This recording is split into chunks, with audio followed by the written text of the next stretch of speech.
recevoir tous, de vous recevoir tous. Voilà, je suis très heureuse. Et puis voilà.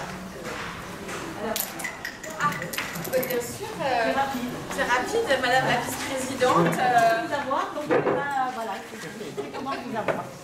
Bon, eh ben, écoutez, mesdames, messieurs, les élus aussi, merci à la communauté Shifté Israël de renouveler ce rendez-vous annuel dans une période de fête pour la communauté juive intense.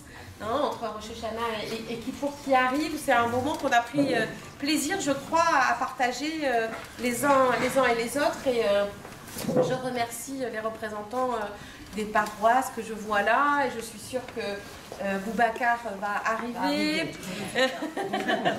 Et je salue les représentants également de nos amis bouddhistes. Je ne sais plus où est-ce qu'il est. Voilà. Merci d'être là. On a pris l'habitude, effectivement, nous élus, de s'associer à ce dialogue interreligieux qui existait bien avant que nous venions en responsabilité en 2014, mais qui nous semblait intéressant d'observer, d'y prendre modestement notre part en tant qu'élus de la République et essayer de montrer à quel point ce dialogue entre les religions, il est utile à la paix, au fait qu'on puisse vivre ensemble dans un territoire comme le nôtre, en rappelant aussi quand même que nous sommes élus et que nous devons respecter une neutralité envers les uns et les autres, et surtout, comme je le disais, aussi envers ceux qui ne croient pas. Et donc, c'est toujours cette ligne-là qui nous amène à participer à ces moments avec vous. Alors, j'essaie de réfléchir maintenant parce que je sais que Nadine, en général, me donne la parole assez vite. Et donc, réfléchir à ce que je pouvais évoquer de particulier avec vous en ce début d'année.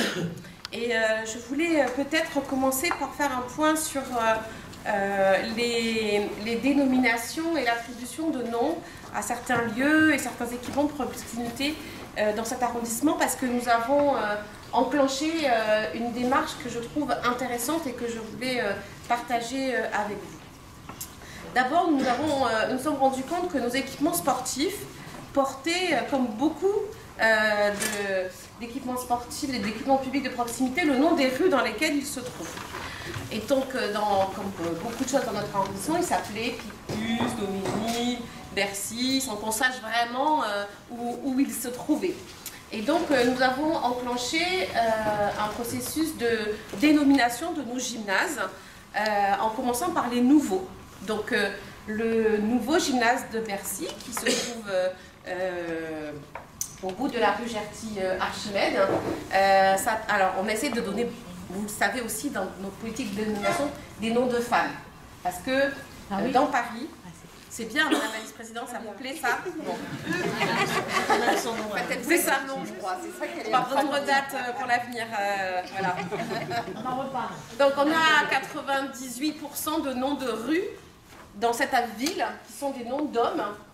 Grande majorité d'entre eux, des militaires, des hommes remarquables, hein, je ne critique pas. Mais comme si les femmes n'avaient jamais joué aucun rôle dans l'histoire, comme si elles avaient été toujours transparentes, ou au mieux, elles ont accompagné leurs maris. Et donc, clairement, dans cet arrondissement, on a des couples. Hein. On a Eugénie et Félix Eboué, par exemple, pour le plus emblématique des couples du 12e.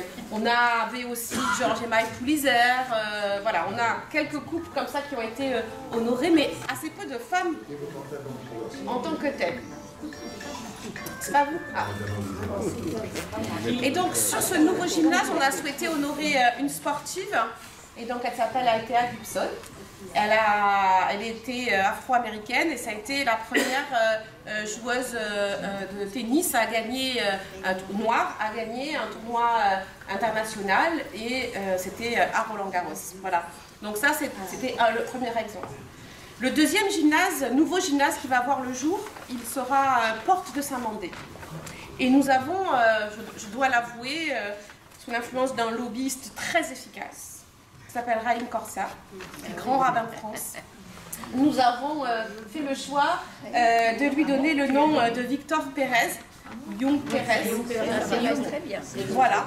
Je suis sûre que ça vous plairait. Parce qu'il est tunisien en plus. Juif tunisien, boxeur, qui a boxé en France et notamment à Berlin, dans la Nuit de Cristal. Au cours de la Nuit de Cristal, il a continué à vouloir boxer, puis il a été déporté à Auschwitz et il est décédé au moment de la libération. Et il y a une salle qui porte son nom à l'INSEP, au centre de préparation physique et sportive de Français futurs champions, mais rien dans le 12e, rien à Paris en tout cas. Et donc ce futur gymnase qui sera porte de Saint-Mandé portera son nom. Et puis du coup je me suis attaquée, nous nous sommes attaqués au gymnase, on peut applaudir.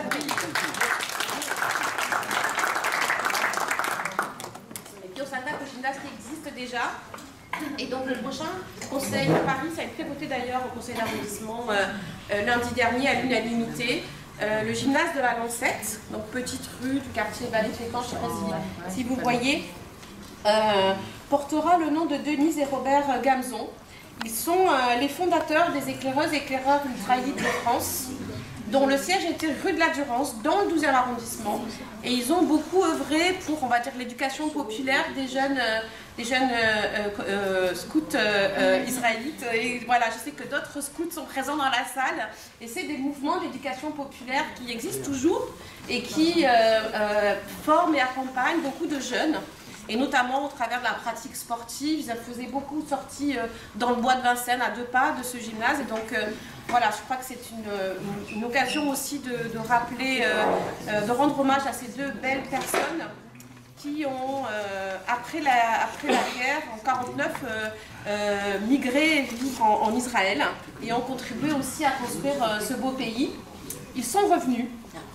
Voilà, donc je me permets de le noter parce que c'est des discussions qu'on peut avoir beaucoup avec certains d'entre vous à la communauté juive. Est-ce que les juifs français sont si nombreux que ça à partir en Israël? Est-ce qu'ils y sont heureux? Est-ce qu'ils reviennent? Voilà, c'est des débats qu'on peut avoir. En tout cas, ce couple-là est parti dès la création d'Israël y vivre.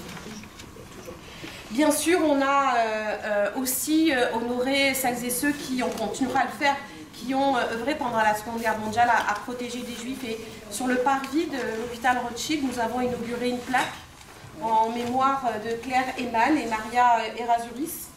Claire, elles ont sauvé beaucoup d'enfants juifs avec des réseaux très structurés. Elles étaient assistantes sociales, médecins, et elles se sont mises en danger toutes les 2 pour sauver beaucoup d'enfants juifs. Claire Eman était juive, mais Maria ne l'était pas. Et Maria a été reconnue juste des nations par Yad Vashem. Et nous continuerons d'ailleurs à travailler avec Yad Vashem pour honorer la mémoire des justes. Et nous avons encore des projets d'honorer des justes qui vivaient dans le 12e et qui ont œuvré, qui étaient d'ailleurs souvent de confession catholique, hein, mais qui ont œuvré pour protéger des juifs. Et puis, comme quand même... nous voulons continuer à essayer d'honorer la mémoire par d'autres parcours de toutes les femmes aussi.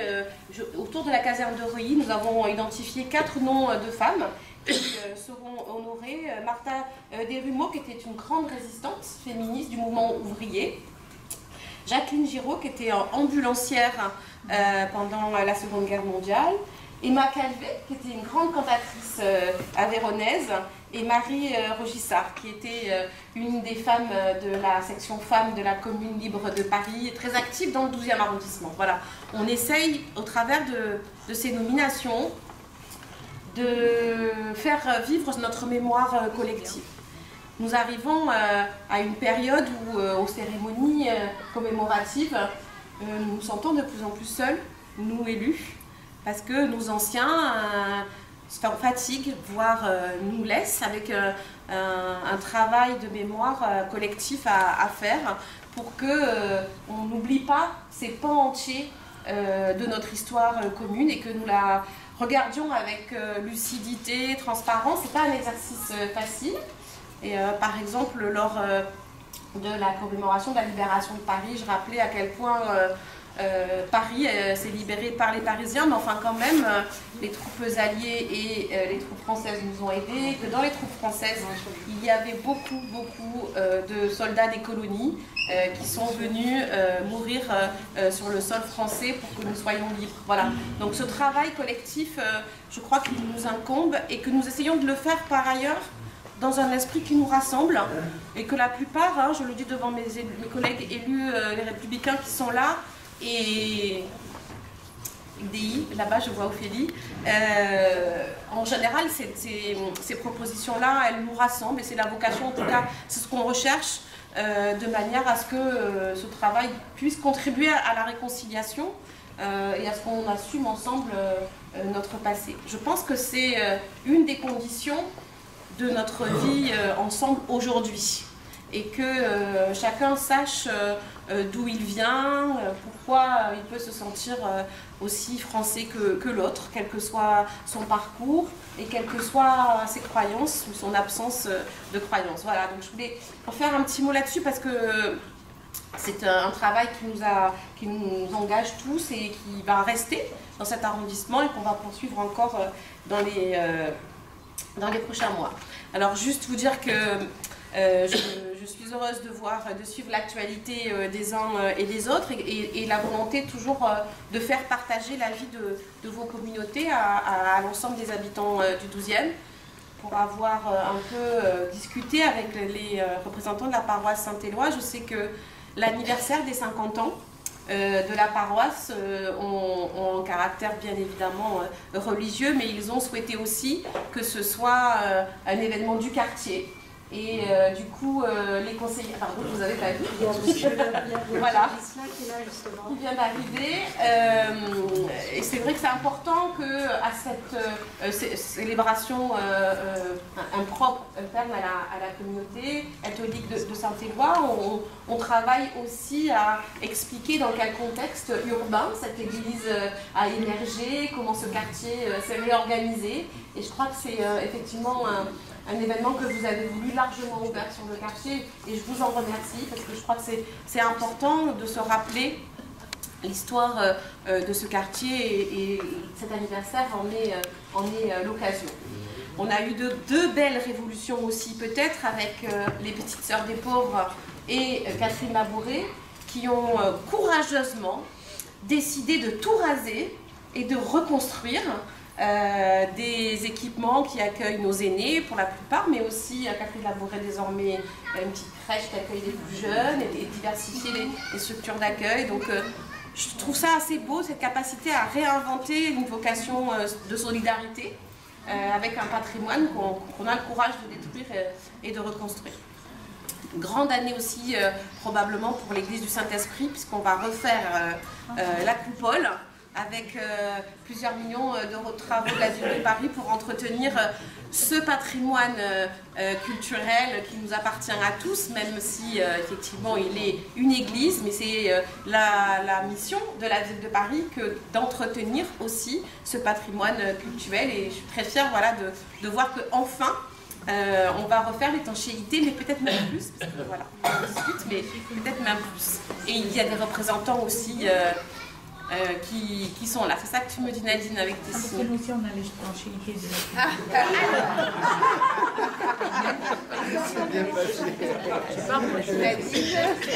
Monsieur le Président, on a...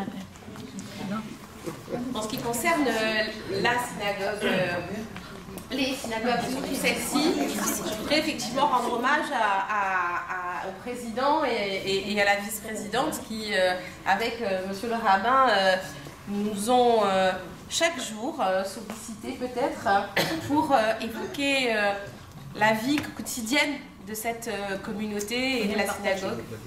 Et nous sommes toujours au courant, oui, dès qu'il y a un petit souci, voire un gros souci. Ça arrive. Ça dépend quand il y a le point d'exclamation rouge, ça veut dire que c'est ça. Voilà. Donc, effectivement, c'est une situation immobilière un peu particulière ici, compliquée, héritée de l'histoire, hein, de l'installation, des relations avec vos voisins immédiats qui ne sont pas toujours évidentes, même si elles se sont apaisées. Et je vous en remercie parce que c'est beaucoup plus confortable pour moi de ne pas avoir les voisins qui viennent me voir et les membres de la communauté qui viennent me voir. C'est une source de tension qui est parfois difficile à gérer, donc je voudrais vous remercier d'avoir apaisé les relations avec vos voisins. Je sais que vous accueillez beaucoup de monde ici, y compris des enfants, des familles, et que vous êtes très attachés à poursuivre bien évidemment ces activités dans les meilleures conditions.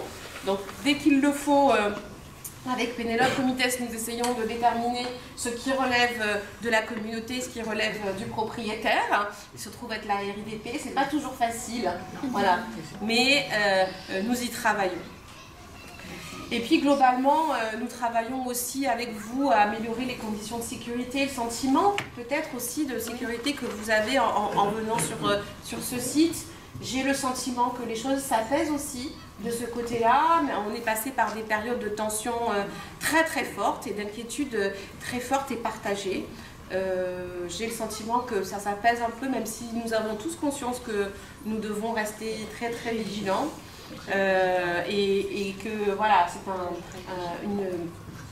une période, une nouvelle manière de vivre dans la ville. On ne sera plus jamais avec peut-être la même insouciance qu'avant.